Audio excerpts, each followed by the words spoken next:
Hey, good morning, world. How y'all doing, man? I hope y'all are good.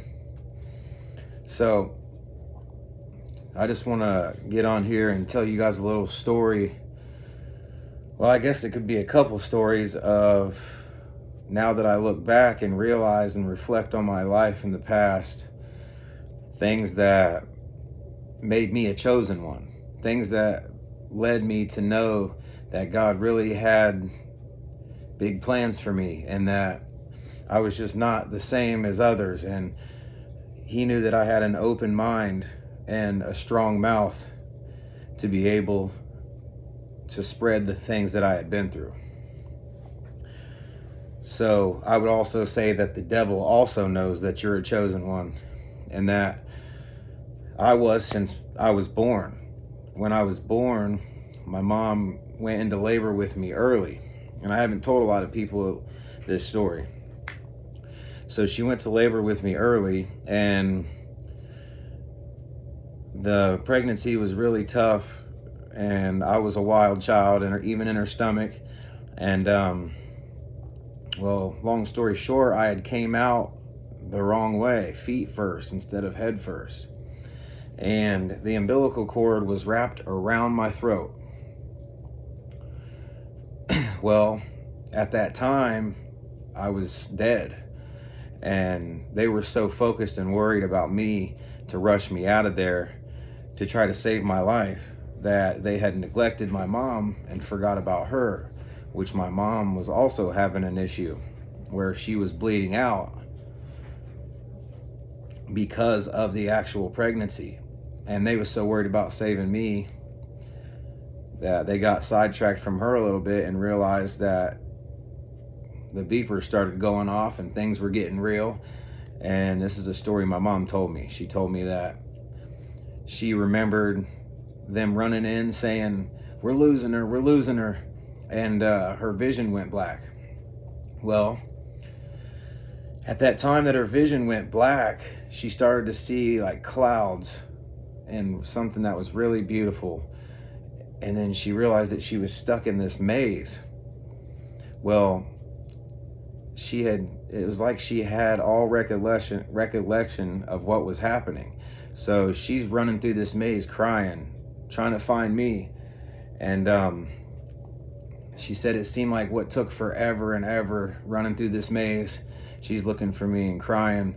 And with finally what seemed like days, she found a straightaway.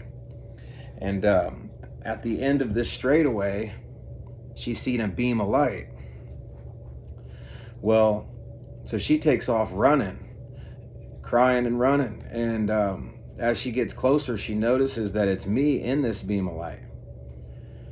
So finally, when she approaches running up to me, she grabs a hold of me and hugs me and wakes up in the hospital as they're wheeling me in alive.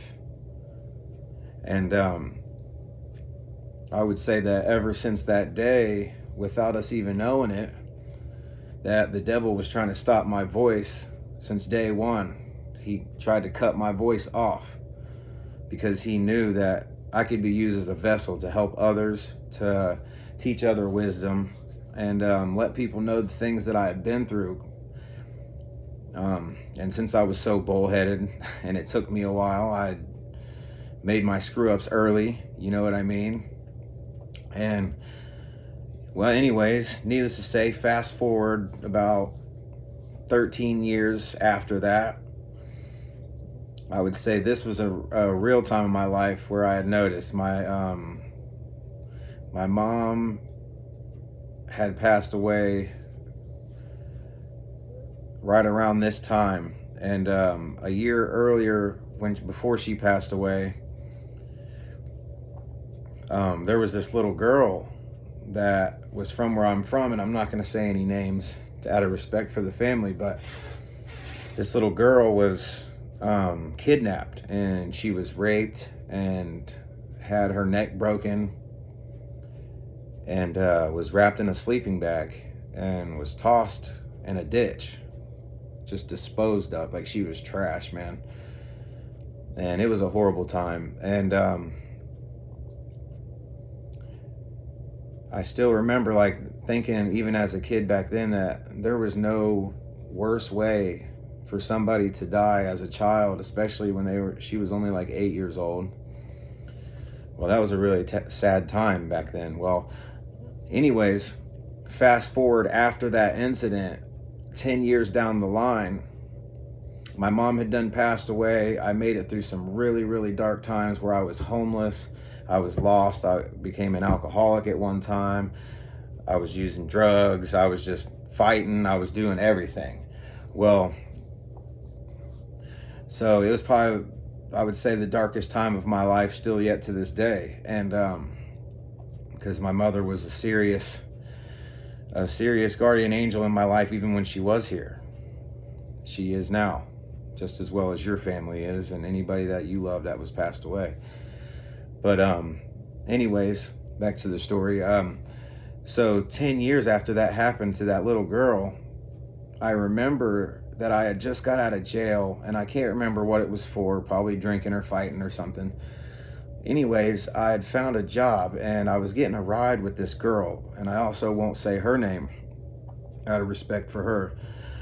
And but there was a witness here for this.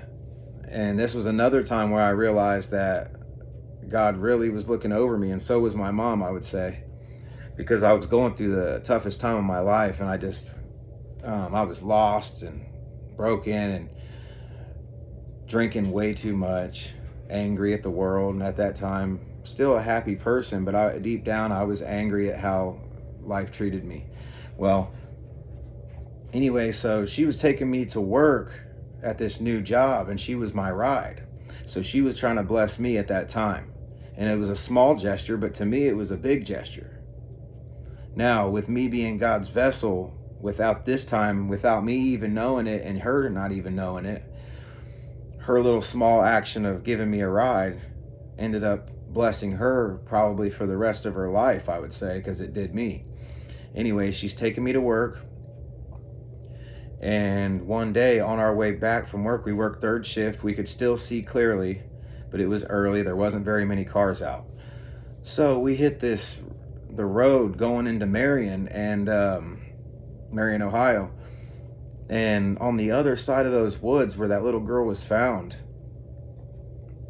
this is 10 years later after the incident had happened, we see a little girl on the opposite side of the woods as we're driving home from work, and she's wearing a pretty dress like she's at a wedding, and she's throwing flowers, and she's happy and at peace and clean, and just, anyway, she starts skipping, and then she starts walking because she's getting closer to the street. And as the driver's driving, it's so real that the driver slams on the brakes because the little girl got close to the edge of the street. Well, as she slammed on the brakes, the little girl ducked, and she was like behind some tall grass in the middle of a field where she'd never be able to get there and make it out clean, especially wearing a dress and having flowers. So anyways, the little girl ducks, and you can see her eyes like this above the grass. And out of nowhere, she disappeared. And at this time, we were so starstruck, and the driver was just kind of in awe. And she drove off slowly and was still like, she had a look on her face like she'd seen a ghost. And out of nowhere, it hits me. A light bulb goes off in my head where it's like, ding. And it was like, wait. And I held the girl on the shoulder that was driving, and I said, do you realize where we just seen that? And she looks over at me like she was going to have a heart attack because she realized what side of the woods that was. Okay? And it's just crazy because that little girl had died the most vicious, nasty, treacherous way that someone can pass away. And God showed us something there. He truly did. He did for me, for sure. And I'm sure her, the person driving, as well. But it was crazy because the girl was at peace. She was in a holy place. And she was clean, untouched. And disappeared. And there was nowhere for her to go. that was a moment where it was like eye-opening for me, and I really realized that somebody was looking over me and out for me and trying to open my eyes. And also because of one act of kindness, trying to help somebody else in a tough time, that girl that was taking me to work was probably blessed with something for the rest of her life that opened her eyes to things that a normal human, not everybody gets to see all the time.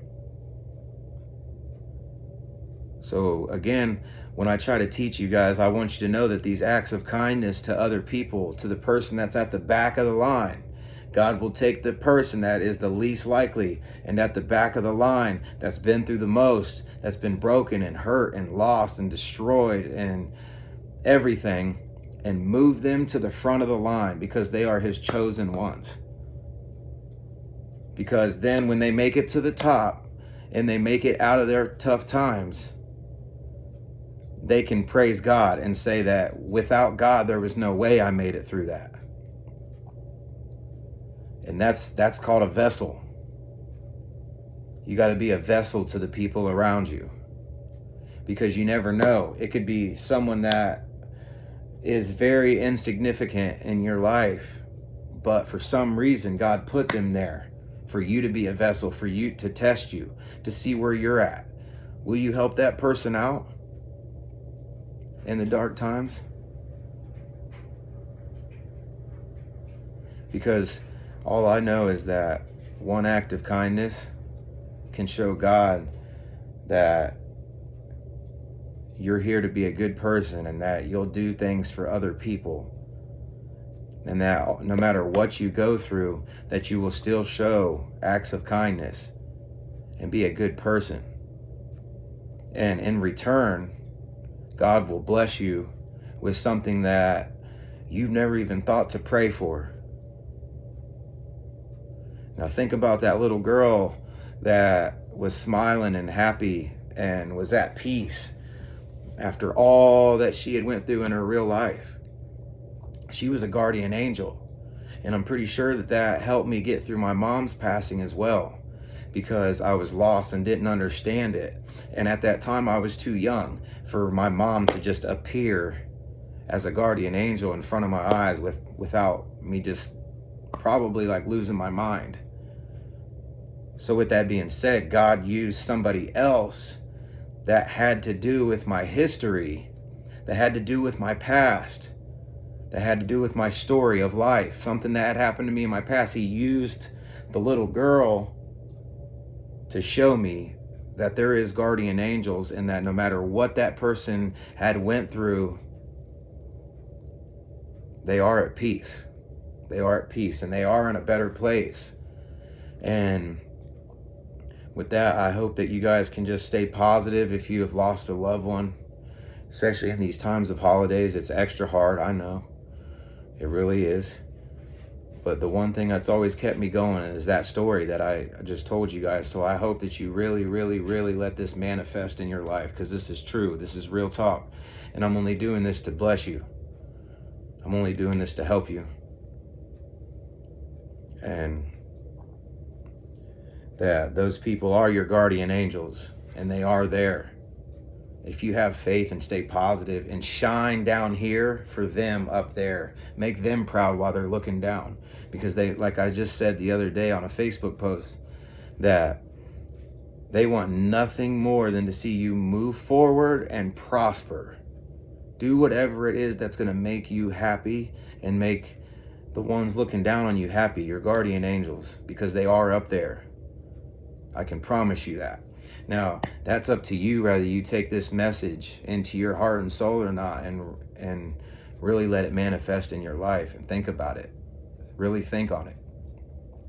Now, if anybody else has any stories like this, you can post them down in the comments, and because that's called an awakening moment. So be good to the people around you, because you never know when God's going to use somebody to be your next blessing, or if you're supposed to be the vessel, the branch, the person that takes what you've learned and been through, and you branch off and and spread the seed to others around you. So I hope you guys, again, I hope you have a good new year, and you take this with you, man. Take this with you.